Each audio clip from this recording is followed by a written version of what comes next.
Hello. Oh, it's recording now. It is recording now. Oh my gosh.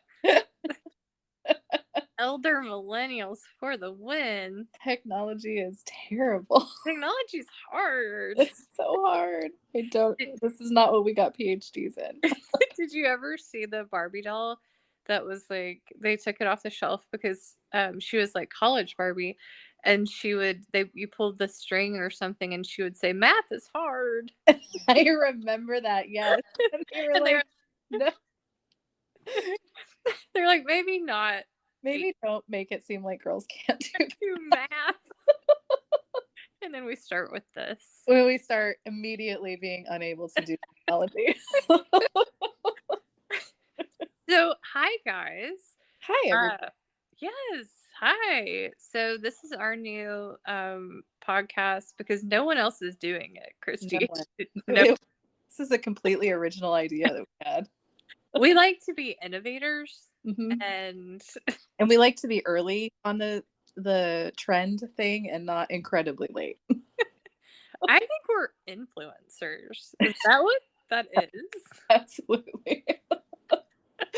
Influencing the world. Maybe a bunch of other white men will like to do podcasts after we do this one. Oh my gosh, can you imagine? Maybe they'll even start true crime podcasts, because I feel like that's been like... That seems like a solid gold idea. People on that.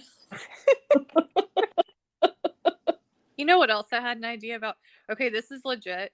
I don't know if you've seen this TikTok. I'm a voyeur on TikTok. I don't do TikTok. But like, there was a whole like trend of this girl talking about what if we had a phone, but it was a permanent phone. But it's always in the house and it's connected to the wall. And there was a guy who stitched with it and was basically like, oh, she's talking about a house phone. She's talking about a landline. She wants a landline. So the same energy that girl had is us right now. About we're gonna get drinks and then we're gonna talk about theology. Very innovative idea. Super innovative. I mean, but that is what we're gonna do. That is, and we are actually friends. We are friends, which helps. You don't laugh that much. Well, maybe you do, I guess, if you're kind of faking. It's a different laugh. It's a different laugh. The faculty meeting laugh. It's a different laugh. Laugh is a different laugh. Don't tell my colleagues. Oh yeah, I won't. I don't know that I can say the internet won't, but I certainly won't go to your institution and tell them. So how about we take a minute and tell people who we are, because we're super famous, so they know by our names who we are already. I think that's a great idea. I do. All right. We could also real quick just again remind everybody that they're listening to Theology on the Rocks podcast. I think at this stage you're supposed to say subscribe. Subscribe. Ring the bell. Or that may be a different place. No, ring the bell. Ring a bell. You could just ring a bell. Like it. Listen to it. All of that. Yeah. Yeah, that'd be helpful, because, you know, in our lucrative academic careers, it's nice to have people like things. Although we don't make money off this, so I don't even know why it's lucrative. But well, I mean, it's that validation we're constantly seeking. All you psychologists out there, have fun. Please remember, academics like validation more than money. It's very strange. Do you want to go first, or do you want me to go first? Why don't you go first? Okay, all right. Yeah. So hi, I'm Leah, guys. The Reverend Doctor, if you want to get fancy. I'm from a place called Ringgold, Georgia. It's in North Georgia, in the Appalachians. I don't even know if it's considered in. I think I'm at the foothills of that. Yeah. I'm near Chickamauga, for all you Civil War people buffs out there. All the multitudes of people who know that are Civil War. Well, that's what everyone says to me whenever I mention that. They're like, Chickamauga! And I don't know. I'm going to have to look that up. It's a battlefield, and it's the bloodiest 2-day war of the Civil, or 2-day battle of the Civil War. But it mostly was where we would go to cause trouble. That makes sense. Romantically and otherwise. So people would say that, and I'm like, do you know what do you know what happened our there? secrets? That's the North Georgia secrets. So I academically, I guess, I got a degree undergraduate in psychology and religion at a liberal arts school, and then I went to Mercer University to seminary and got my MDiv, and then I was ordained in the Christian Church Disciples of Christ. Woot woot. Yeah.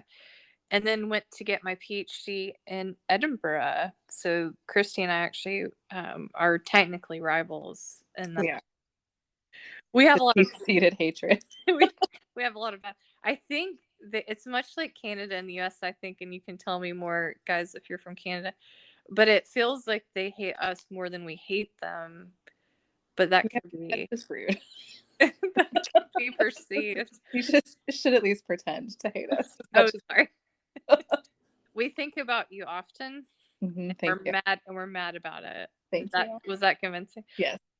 We get in kilts and we ride at dawn to So I did I'm a practical theologian, and I did my dissertation on reconciliation and peace building in Northern Ireland. And I do some dabbling in that theology world. Kristy is my systematic friend. She reads my stuff. So if it sucks in that world, you can blame her. Yep. If it sucks in the practical theology world, That's wrong. Your fault. No, you're wrong. That sounds about right. Because there's like 9 of us, and you're wrong. She has a much tougher gig than I do. And you have a book out. I do have a book out, yeah, which is being publicized by many a wonderful friend. It's called Bad Theology, Oppression in the Name of God. It's out with SCM Press.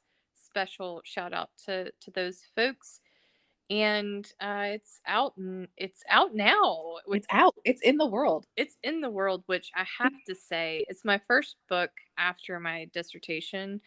When you write your dissertation, you feel like your PhD dissertation, that if it's not good at this stage, after all these years of people reading it, then that's really just like everyone you know's fault at that stage. Well, and also, again, I would say that they're wrong. They're also wrong. But you spent a lot of time in the library, okay? A lot of people have helped fix that and approved it. And so if you don't agree, it's your own problem. And you had to defend it against your peers. So by the end, when you give it to a publisher to publish, you're like, look, this just it. There's not much more I can do with this. Yeah. Like, don't make me get it really again. Right. But the book you write after that is a little bit, it's like, okay, well, that's on you. Like, you know, this is your thing, and you've not had committees. People have peer reviewed it, and I've had other people like yourself read it to make sure I wasn't just blabbering. But like, it is one of those things where it feels a little bit more, I guess, dangerous, because like there's not. It's almost like you're taking the floaties off, I guess. You're swimming. The sails have come off. You're riding on your own now. Like, So that's what I am academically. I personally, I am a delight. I live in North Carolina. I'm from Georgia. Go Dogs. Sorry, Kristy. I like cats and red wine and sports and various other things. I like to, you always want to do these sort of like Tinder profiles for yourself, or what? Sorry, right? Student brand, whatever. Dating. What are your hobbies? Yeah. What are your hobbies? And I'm like, when you start working full time, you're like, what are my hobbies? What do I do? What do I do? Sitting down. Sitting down. You and I, Kristy and I, after we get off this podcast, are going to watch Love is Blind. We can actually say that. I guess we can say that. We can. I'm going to say that we can. If we get sued, we don't have any money, so you're not going to get much. You can have my debt. It's fine. You can. I have a cat if you want a cat. That's probably the most expensive thing I own. But so that's maybe a hobby. Is the old Love is Blind. Love is Blind. It is. I mean, truly, it is a fascinating show. I've put my undergraduate psych degree to work whenever I watch. I do love movies, music, and people who are passionate about those things. I can talk for a lot of time about that. And I have more strong opinions in my old age, but typically I like people who are just enthused in that world. My husband's big into Star Wars, and now all of a sudden I'm really deeply invested at like a level that I don't think I could have predicted for myself. The things that we do for those that we love, right? Right? I mean, I was an Ohio State fan, and then all of a sudden, because Kristy liked them. And then all of a sudden. All right, so that's me. I'll try to think of other things. I'm sure they will come out as we go. But yes, why don't you go ahead and go, Kristy? I do feel like our listeners are going to learn all sorts of things, just like my students do. I tell them all the time, you're going to have the most random set of knowledge about me when you leave this class. They tell me I get a faraway look in my eye when I'm about to go off on a tangent. And I'm like, wow. My students, they did tell me that they can tell when I've gotten a song stuck in my head because I immediately shut down. I can't do anything other than say the lyrics. I thought maybe you just like bopped your head. No, I just am like, oh no, supercalifragilisticexpialidocious is stuck in my head. Oh no, I thought you were gonna say Taylor Swift at least. It's usually the most random song in the world, but I had maybe one or two words from it, and then all of a sudden I have to sing it. Well, I'm Kristy. Let's see, I am from Colorado Springs, Colorado, so a plethora of information can come out of that as well. I did my undergrad degree at the University of Northern Colorado, which means that also I went to a state school and a directional state school. And for those who've been to directional state schools, you know that we know how to party. A UNC, not to be fooled with the other UNC. Not to be fooled with the other UNC, although I will also say that a lot of times I would say that I went to UNC and people would just assume Chapel Hill and correct them.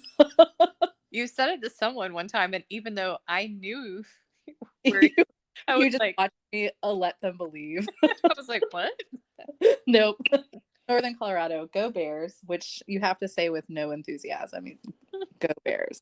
I did my undergrad in English and creative writing. And then I did go also to seminary. I went to Denver Seminary. I did not do an MDiv. I did the academic route. I did an MA in systematic theology, where I was. Bless your heart. I was one of two girls in the program. Oh.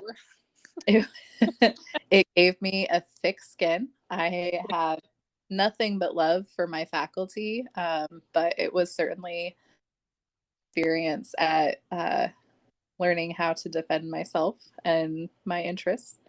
And then I went back to UNC Colorado to do a year of English master's before I decided to start my PhD, where I went to the University of Glasgow, and the rivalry with Leah. Bitter rivalry. And I did when I started, it was a full-fledged program at Glasgow called the Literature, Theology, and the Arts Center, I think that it was named. But that is what my PhD is in, is literature and theology. So that's typically what I do, is analyze systematic theology through literature. Sometimes I also do it with pop culture. So Buffy the Vampire Slayer and Lost. my two favorite ones that I've done so far. I also did some work on theopoetics with grief, because I usually am talking about trauma when I do theology, which is a deeply uplifting thing. Which fits.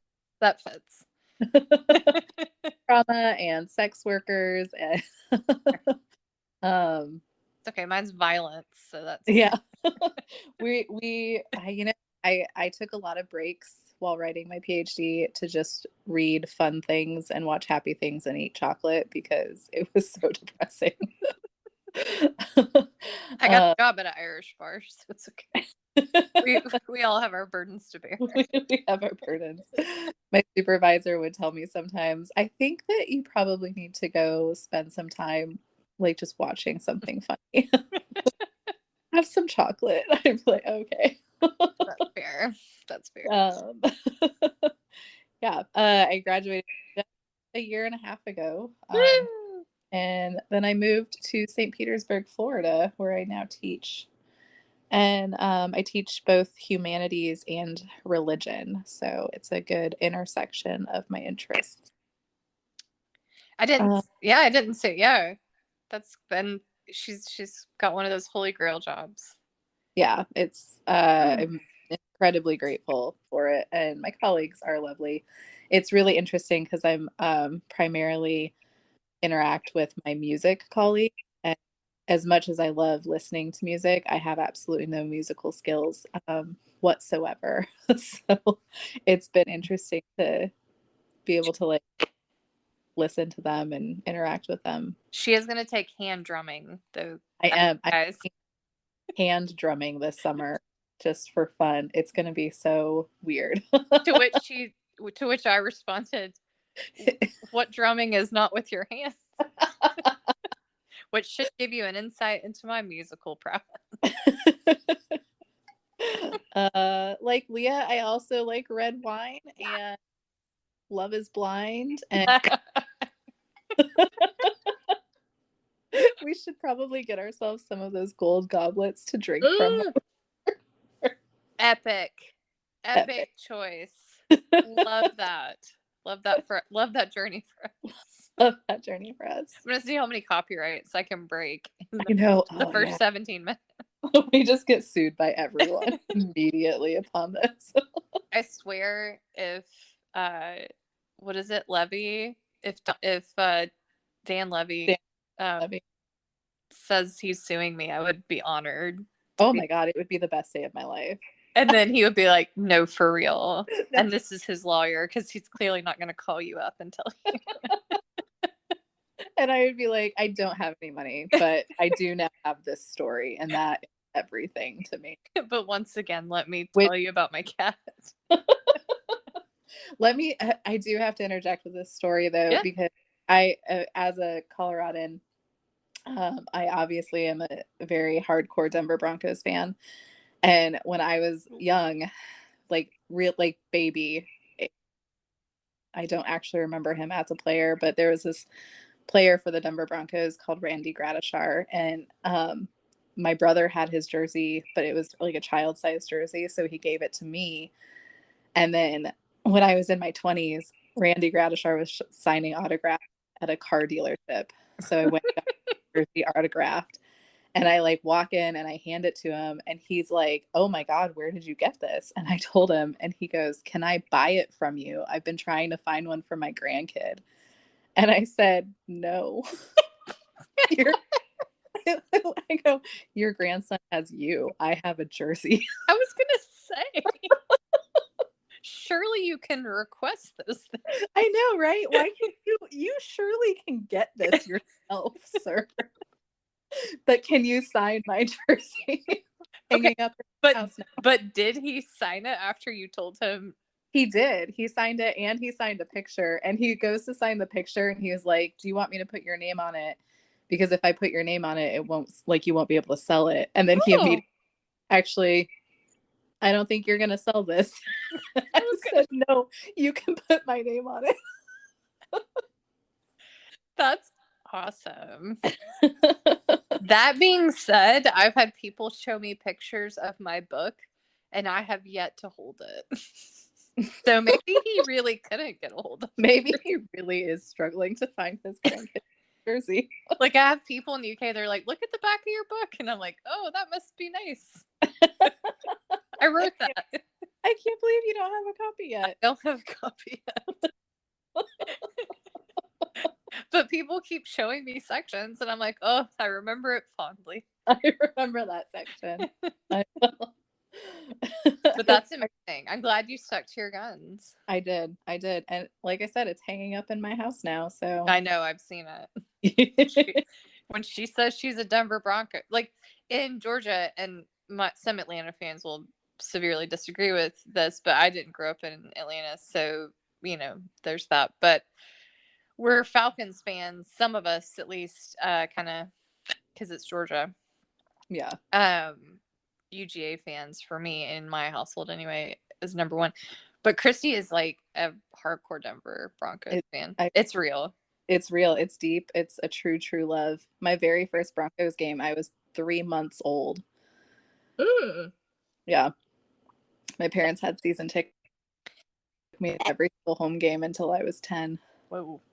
She has things on her wall I don't even understand.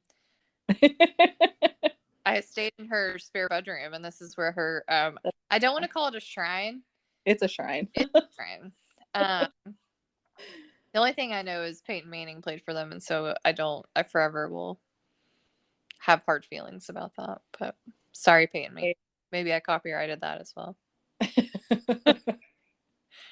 If you sue me, I will not have the same reaction as Dan Levy, just so you know. I will. I'll be slightly yeah. Kristy told me that freaking Peyton Manning had this thing in the Denver airport where it was like, Denver people, I'm sorry, have you ever heard that man talk? That man is not from Denver. He's not, but we have Denver celebrities in the airport. He's not a Denver. He's a Denver celebrity. He owns a bunch of Papa John's in Denver now. Oh, is that all it takes? I think so. Gosh. No, well, I think winning us a Papa John's, if you want to sponsor this podcast, reach out to us. We do love your pizza. Thank you. We don't always like your politics. No. I worked for Chick-fil-A, but that's a different podcast. We'll talk about that We'll talk about that later. So, one of the things is we've been asking you guys to send us in questions. Oh, that's us. Oh, I should say, actually, before we start into that segue, is I did this. There's going to be a lot of this because we actually are, drinking, which is a part of the Theology on the Rocks. It's what makes it makes it more delightful and not coherent and unique, not straight line. Is that I did work at Glasgow University as well. Actually how we know each other. We should have said that too. Yeah. I did from 2000, I guess 9ish to 2015, and then 2015 to 2018 I was at Edinburgh University, practical theology there, and then I moved to the States and was is working at a as a undergraduate and master's teacher at a college in North Carolina. So that is the current situation for me. But all that to say, boom, here we go. And also, we've been looking at your questions, even sending that were not, which there was some really great ones. There were some great ones. Yeah, we have some good ones from down the road. Some like really sincere, honest theology questions that we'll be talking about later. But for today, we wanted to do some lighter stuff. Yes. So in the future, what we thought, we had a really brilliant suggestion that we thought was, I thought was great. Kristy thought it'd be a lot of work. And it is a lot of work, but it's a good idea. It's a great idea. It is a very good idea. And I think we can do it. Despite all of our accolades, we lean towards a laid back lifestyle, which tracks really. But we were thinking about doing a theme each week and doing like a drink that's related to the theme, that we will drink on the podcast, but also tell you how to make it. Yep. My cat's we're destroying do things. the recipe. We're gonna drink them together. We will rate the drinks as well. Ooh. So we need your suggestions about drinks too. Yeah, recipes, because I am not a bartender. Right now. Yes. No, I am not. Well, I was, but I'm not anymore. And I don't even know if like pulling pints is like a proper bartending situation. Pints before, but I have never properly made a cocktail. So. No, absolutely not. No.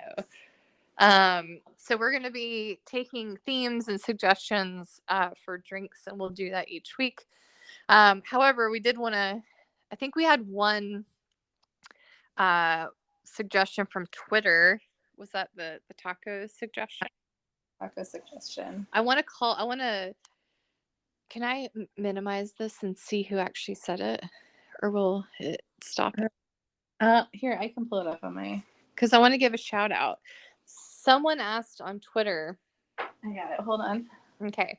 I'm going to keep talking. But... Yeah, you keep talking. Hold on. Okay, guys. Hold on. Kristy has to get her computer out. The question was, what taco would you eat all day, every day? I think. The Twitter friend is Jay Duvel. I'm not entirely sure how to pronounce his name.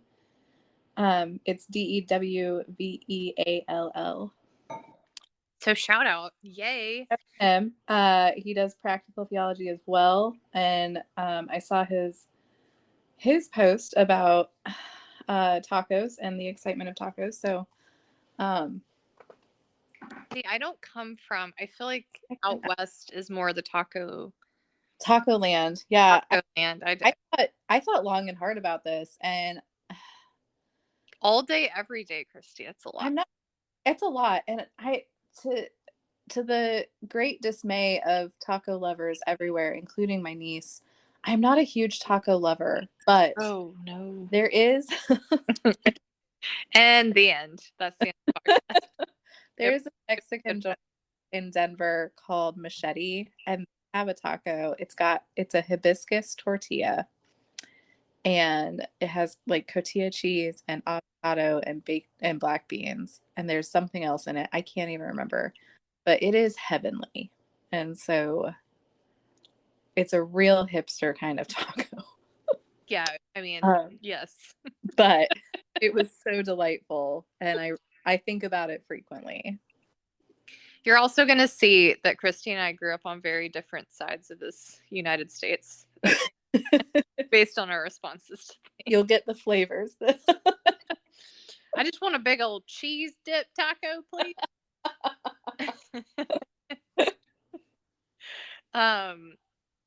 If I had to eat, so my go-to is blackened shrimp tacos.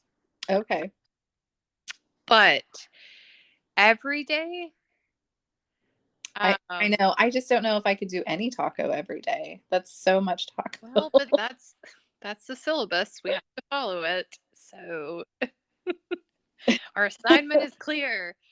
Our assignment is clear. We're failing it. I think if I had to do every day, there's a paneer taco at a place called, well, I gotta quit naming these places. At a place in Charlotte that I think is that I don't know if I'm allowed to say. But it has a very sexual name. So it shouldn't be too hard to figure out. It's a common name for the lady regions. And they have a paneer taco. And I feel like I could eat that. A paneer taco sounds fantastic. I would absolutely. Really good. Yeah. So we also so that's our answer. Yeah. Twitterverse, paneer / shrimp tacos / hibiscus, whatever sort of Southern California thing Kristy was talking about. Amazing. A lot of, I don't know, avocados and sunshine. I did get a question that was pretty on brand for us. Was, what is your drink of choice? Ooh. I have two. Okay. You already know this. I bet you could answer for me. I feel like we could answer for each other, but you go ahead. Answer for yourself. Okay. For myself is red wine. Like Yeah. I red wine all the time. You guys know this if you've been around me. If I'm going the route of it's party time, it's probably going to be a margarita. Yeah. Do So you that's like, here's the question though. Is it like a traditional margarita yeah, I don't want frozen. I on don't, the rocks? yeah, on the rock. Rim? Yeah, frozen's like it's sort of like Too much. Yeah, I agree. it's running a marathon in curves. Why would you do that? Just get Yeah. straight to the point. I'm gonna guess. I can guess yours. I know that yours is red wine. I mean, I guess it's gin related or whiskey related. Those are my two. I would say red wine typically. And as much as I love whiskey, it's not a go-to. I have to be in the right mood, but a gin and tonic, a proper gin and tonic is always fantastic. I I hated gin, like truly hated gin until I moved to Scotland. And I remember the day very clearly. I was on the train from Glasgow to Edinburgh. Ooh, that's a train right there. A real experience. And my friend Kira and I were talking about how neither of us liked gin, and this lady just demolished us. I mean, she was so angry that we did, and she made us promise we were going to try it. And so Scotland is fantastic for gin because there are so many craft gin distilleries, and they do not taste like pine trees, which is what I thought gin tasted like. It kind of does. And so, but bad gin does, like bomb, like pine trees, but good gin has other flavors. And so, yeah, so this is the real problem though, is that like where you could hand me a box of red wine and I will happily drink it until the cows come home. I am quite literally, truly, and they may never come home. I am deeply snobby about gin. Like I am only drinking stuff that I think is worth it. So that's dang. Yeah. Says the girl who eats avocado taco. Color me stuff. I know. It's it's the Denver in me.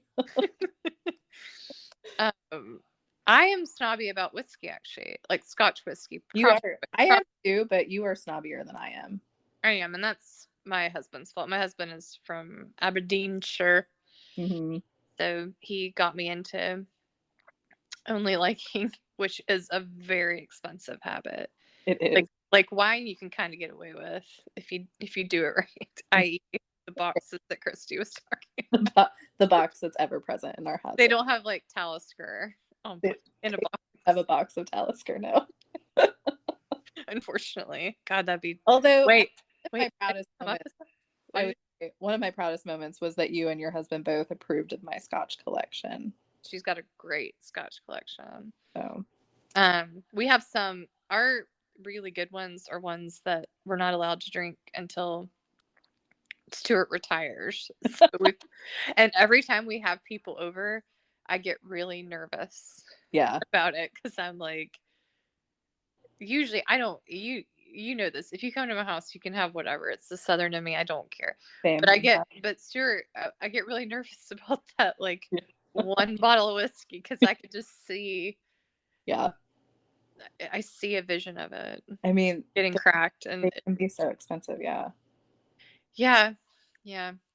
So the other thing that we were going to do to wrap up, even though I know you guys are having a great time, is we are going to ask each other a question that's on a theme. Kristy and I both grew up Christian, which is interesting that we circle back on that train to theology. Similarly Christian, I would say, different in some ways, and we can dig into that in podcasts in the future. Well, yeah. But we both were in a youth group when we were growing up.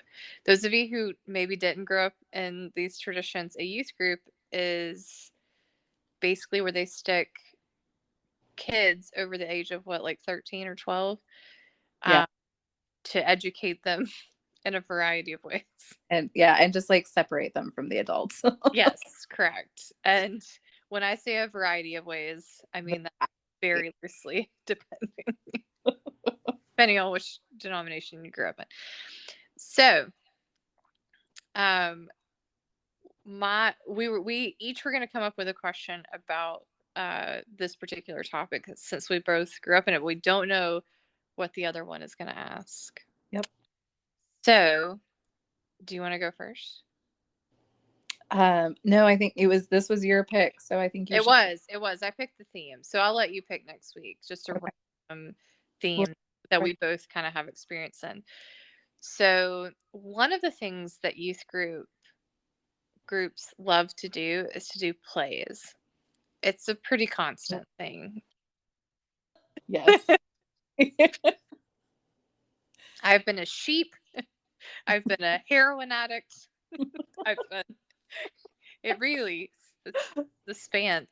So my question to Kristy is, can you remember what is the weirdest play or thing you had to act out in youth group? Yeah, I mean, instantly one came to mind as being, I mean, a bit traumatic. Mm-hmm. I was not in this play. I was in the audience. But I remember it so clearly. And it was this play about how Jesus is always watching you. Oh. And so they had like a person dressed up as Jesus who just like followed around one of the actors as they were going about their day. And it was like, you know, in public, the person was like very Christian and happy and all of this. And then they would be like in private doing something not Christian, you know, like cursing or gambling or right, yeah, or smoking. I think there was a lot of emphasis on smoking. And whenever they were in the private doing the thing kind of in secret, Jesus would look really sad. Oh no. No. And he would just stand there kind of behind the kid, like looking really sad and dejected. And it was all about like Jesus sees everything you do. Oh no. And I was moving, like, this is incredibly creepy. And like just so traumatizing. Also the fact they made him look, I just imagine the emoji that has like the deep frown. Yes. I mean, just, and like the one tear. Yeah. Oh. Ugh, but also, ooh. But yeah, no, it was, I mean, it's clear as day in my head watching Jesus just follow this kid around, occasionally being very quote unquote bad. This guy's just like, I'm living my life. She's just like, gosh, have a smoke, okay? Look, I work in a car factory. I have 2 kids. I just want to live my life. Yes, I'm trying, okay? Right? Yeah. Let me do this. Oh. Yeah. I mean, the theology behind that play is not amazing now. I'm like, oh no. Yeah. Another topic I want to one day dive into with you is the Hell House. If you ever went to a Hell House. I did go to a Hell House. Yeah, we definitely, like, we'll have like a Halloween episode about Ooh. that. Yes. The trauma of Halloween. The trauma. Yeah. Coming soon. Okay, so what's your question? Okay, so I don't know if you saw, but there was a recent announcement that Switchfoot is doing a 20th anniversary tour of their like most famous album. Are you gonna go see Switchfoot? / what are your Switchfoot memories? Okay, so I first saw Switchfoot when I was in college because I was late on the kind of evangelical game. I did grow up Southern Baptist, but like that sort of world hit me a little more in college. So I saw them in college and didn't think too much about them after that. Because Now, keep in mind, I had the albums and all that. Oh yeah. Probably still do. And that giant CD case, which is going to be another episode in the back of the car right now. But okay, and I don't know if it's I think it's Switchfoot, because I was on. I can name drop this Homebrew Christianity with our good friend Trip. Oh yes, our good friend. Yes, shout out, inspiration, shout out, love, love, love. But I think he told me the guy from Switchfoot went a bit weird. Did you hear about that? Oh, I did not. I should have researched this. See, this is the problem with spontaneous questions. You can't do it. Can't research it. It's okay. We'll have to. So I would need to, viewers tell me if, and of course weird according to my definition, because we all have our lenses. But so I would feel torn if it depends what shade of weird he's gone. Or like I mean, there's been a bit of that, the quote unquote Christian bands from that time period that have either kind of gone more left or, clung more tightly to the conservative side. And so, yeah, I think that's I genuinely don't know where Switchfoot lands on that spectrum. I don't either, but it's a fantastic question, because absolutely, 100%, I saw them, enjoyed, rocked out. Absolutely. They were. He was the one with the hair, right? Yeah, they had the great hair. It was him and his brother had fantastic hair. If I'm thinking of someone else, I'm deeply sorry. But and if not, then I'll come to your concert and I'll be on. I can't guarantee I'll be on the front row. But you know what? This is where we need our listeners to give us more information, because our fingers are not on the pulse of Switchfoot. No, no, they're not.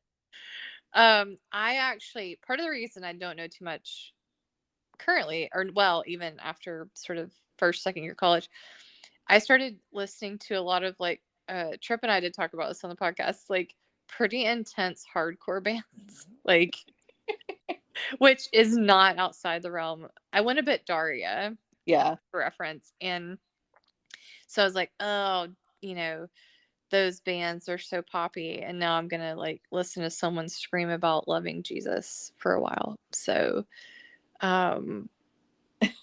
because that felt cooler. But anyway, so yeah, but out of curiosity, maybe no matter which way they went, as long as it's not into some sort of anti-Semitic neo-Nazi situation, I probably would still be interested. And I mean, they're coming to St. Petersburg, so I gotta say, I'm quite tempted.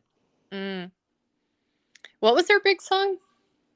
They had that one that was in Walk to Remember with Mandy. I cannot remember the name of the song though, but I know she sang it. And then they had a song, Dare You to Move, which is the one that's the one.